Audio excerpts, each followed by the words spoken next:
Before this video starts, I just want to say that this is probably the last Sonic video I'll make, unless I find another game that I've never heard of. Cause three is enough. Four is a crowd, you know? I need to get back to the other stuff I have planned out that I never even made thumbnails for. And I also want to say that after I make my That 80s Show video, I'll be, doing a video that I was supposed to make, which is my HR Pufnstuf video. I haven't even made thumbnails for the movie or the lawsuit that they have at McDonald's. I realize I'm being very bad at my job. So, anyways, without further ado, let's get into the video. After Sonic and the Secret Rings got a game, you know, after the game came out or whatever, it only made sense for the game to get a sequel. So, obviously, we'll be talking about Sonic and the Black Knight, the sequel to Sonic and the Secret Rings. Obviously, like in the previous video, we'll be talking about the plot, the development and release, and the reception. There's no legacy thing for this, so this is all we'll be talking about in the video. This Sonic game is far, far more different than the previous one. While in the first game, Sonic was sucked into the Arabian Nights story, this one's a little bit different. You see, a wizard named Merlina, the granddaughter of Merlin, I know they were so creative with that, attempts to flee from a Black Knight and his forces. Cornered, she performs a spell calling forth a champion to save her. So she summons Sonic the Hedgehog. Sonic the Hedgehog. What? What? What? What?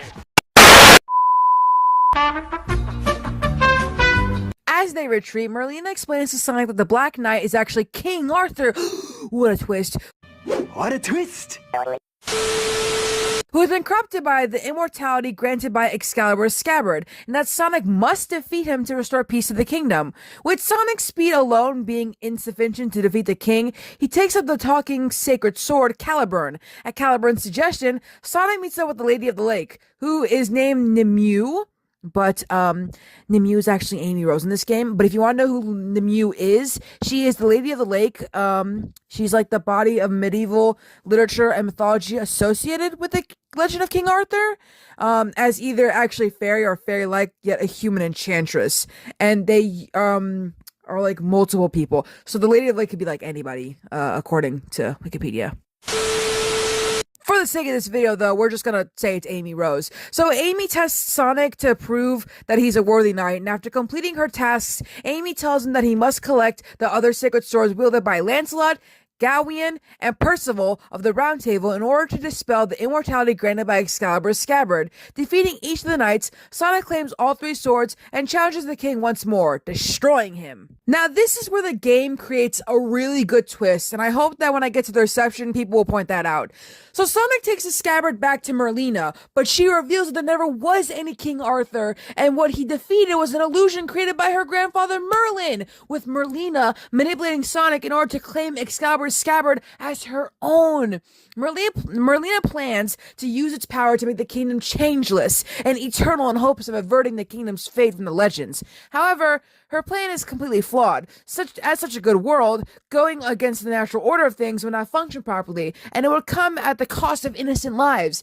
She summons the underworld directly into the kingdom, creating the Dark Hollow and forcing Sonic and the knights to flee.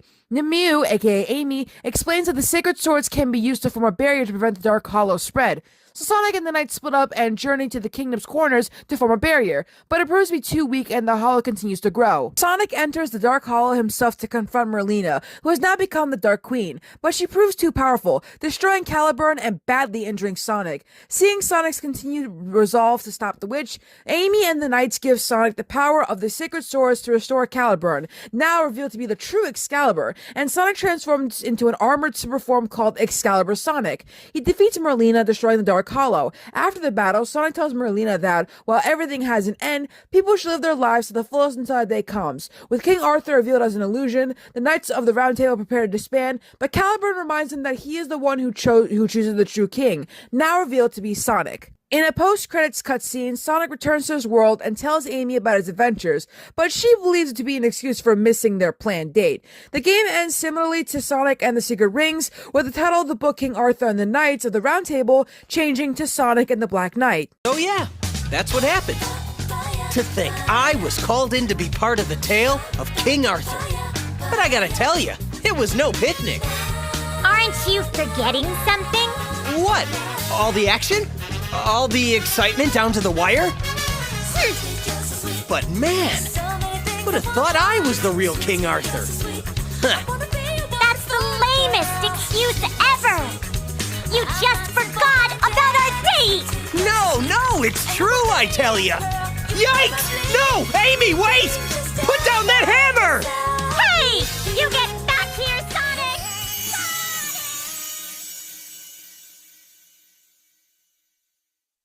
After completing development on Sonic and the Secret Rings, Sonic Team began immediate development on sequel for the Wii, led by Tetsu Katano, who was previously the lead programmer behind Sonic Adventure 2 and Sonic Heroes. Since the franchise demographic largely consisted of children, it was decided that the sequel would focus on that demographic to boost sales. The decision to base the story on the Knights of the Round Table was decided on due to wanting to attract new players to both the series and the legend, noting how it had previously influenced the Star Wars franchise. In comparison to Sonic Unleashed, aka my favorite game, which was level design oriented, Black Knight focused on the combat and cinematic presentation. During early development, Sega held focus testing in the US to choose the most popular characters from the legend to be used in the game, with the artists adding various attributes of knights to their appearances. This included Blaze Cat, despite Percival being a male, hence why she's now referred to as Sir Percival. Like Secret Rings, Sonic and the Black Knight uses the PhysX physics engine, while art director Yoshitaka Miura opted to style the game after Unleashed, unlike the more realistic style of recent games. Yuji Iwakawa handled the cutscenes, basing them off of the art direction of his predecessor. Katana noted that the development was relatively smooth, since they were already aware of the Wii's capabilities after developing Secret Rings. The game was revealed on July 21st, 2008 at Nintendo's Pre-Tokyo Game Show, TGS, 2008 press conference. Prior to the game's release, it was playable at both TGS and New York Comic-Con. Comic-Con used to be cool, man. Anyways, in August 2008, Sega held a contest where fans could submit illustrations, of which 20 would be included in the game's gallery. Shortly after the release, however, it was discovered one of the winners had plagiarized from another artist. We can't have shit, man. The game was eventually released in North America on March 3rd, 2009, followed by Japan and Oceania on March 12th, and Europe on March 13th. So just like the game before, Sonic and the Black Knight received mixed or average reviews, according to Metacritic. It received a score of 55% on game rankings. The game entered the Japanese sales charts at 30th place, where it eventually sold 13,446 copies, and the North American Wii charts at 10th. The game received a Silver Sales Award from the ELSPA, indicating sales of at least 100,000 copies in the UK. It was delisted in 2010, following on from Sega's decision to remove all Sonic titles with mixed Metacritic scores from retail stores in order to increase the value of the brand in the follow-up to the release of Sonic the Hedgehog 4 Episode 1 and Sonic Colors. I do not know about Sonic the Hedgehog Episode 4. What? Okay, so apparently it's the sequel to the game Sonic and Knuckles. Okay, I guess? Also, I'd like to apologize to Matt Casamassina. I have pronounced his name wrong in at least 2 videos talking about Sonic games, and I'm probably going to keep doing that. But he praised the game's visuals and the overall presentation, but went on to state that the gameplay was broken and cited the controls as unresponsive. Game Daily criticized the repetitive combat, easy missions, and limited controls to keep it from greatness, but acknowledged that its attractive presentation, decent combat, and bonus content. So he acknowledged that. Chris Scullion of the UK's official Nintendo magazine praised the game's visuals and soundtracks, but criticized the swordplay mechanics and multiplayer element.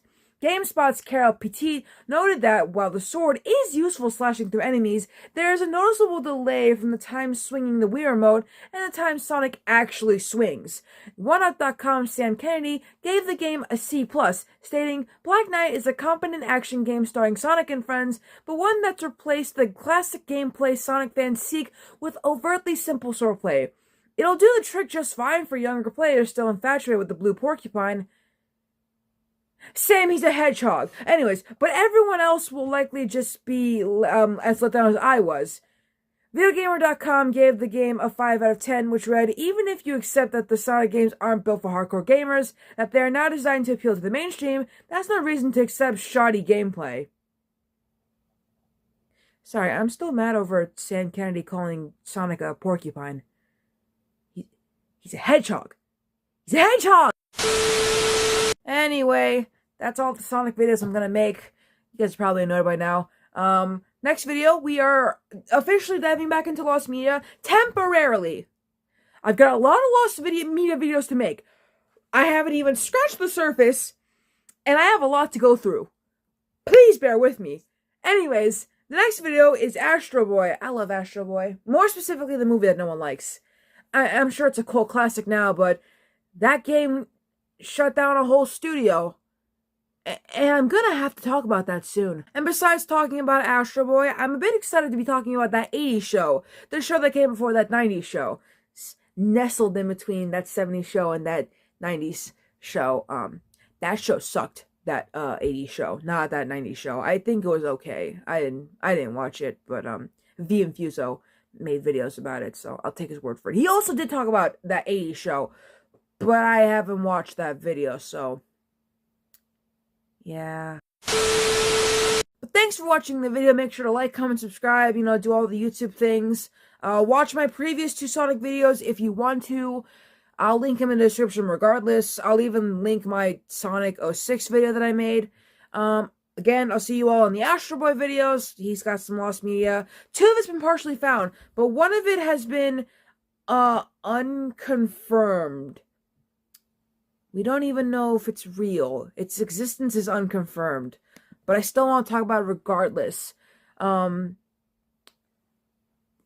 got nothing else to say except for the fact that I'm going to be making a hilarious thumbnail for the HR Pufnstuf McDonald's lawsuit, as well as the Monkeys versus MTV. So please stay tuned for that. I love making thumbnails, and those thumbnails are going to be so good.